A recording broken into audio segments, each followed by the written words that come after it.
एक व्यक्ति कोई जिज्ञासु एक दिन आया। उसका नाम मौलुंक पुत्र था। एक बड़ा ब्राह्मण विद्वान 500 शिष्यों के साथ बुद्ध के पास आया था। निश्चित ही उसके पास बहुत सारे प्रश्न थे। एक बड़े विद्वान के पास ढेर सारे प्रश्न होते ही हैं, समस्याएं ही समस्याएं। बुद्ध ने उसके चेहरे की तरफ देखा और कहा, मौलुंक पुत्र, एक शर्त है। यदि तुम शर्त पूरी करो, केवल तभी मैं उत्तर दे सकता हूँ। मैं तुम्हारे सिर में भनभनाते प्रश्नों को देख सकता हूँ।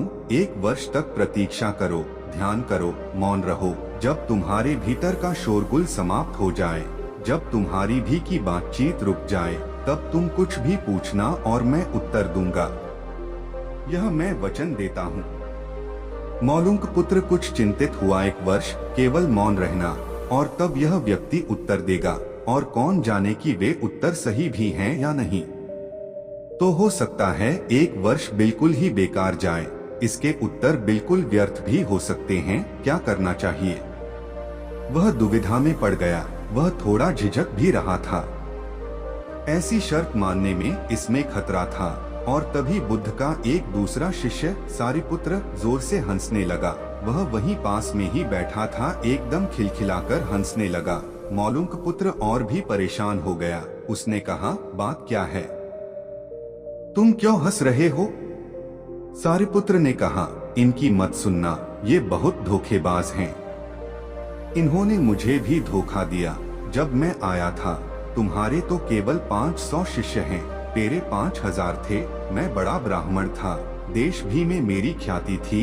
इन्होंने मुझे फुसला लिया। इन्होंने कहा, साल भर प्रतीक्षा करो, मौन रहो, ध्यान करो और फिर पूछना और मैं उत्तर दूंगा।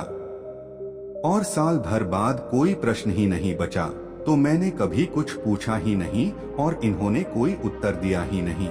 यदि तुम पूछना चाहते हो तो अभी पूछ लो। मैं इसी चक्कर में पड़ गया। मुझे इसी तरह इन्होंने धोखा दिया। बुद्ध ने कहा, मैं अपने वचन पर पक्का रहूंगा। यदि तुम पूछते हो तो मैं उत्तर दूंगा।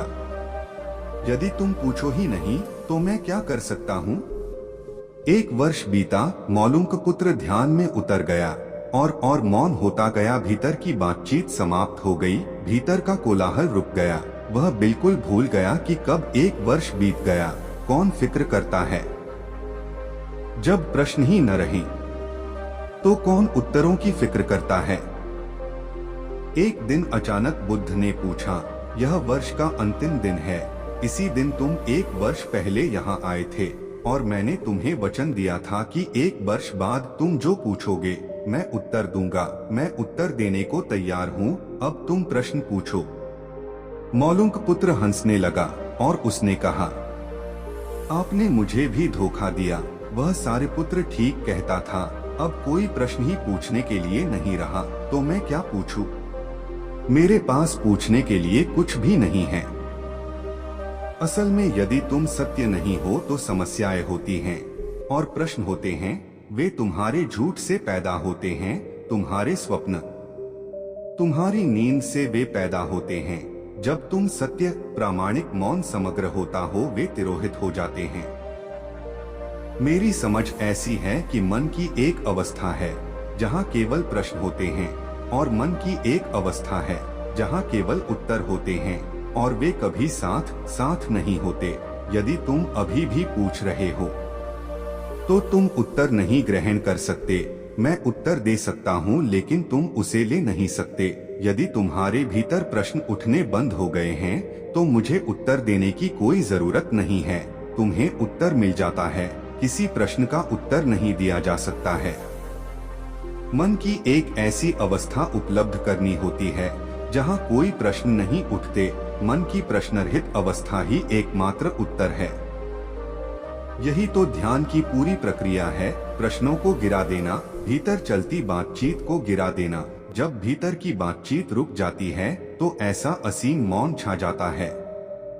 उस मौन में हर चीज का उत्तर मिल जाता है। हर चीज सुलझ जाती है।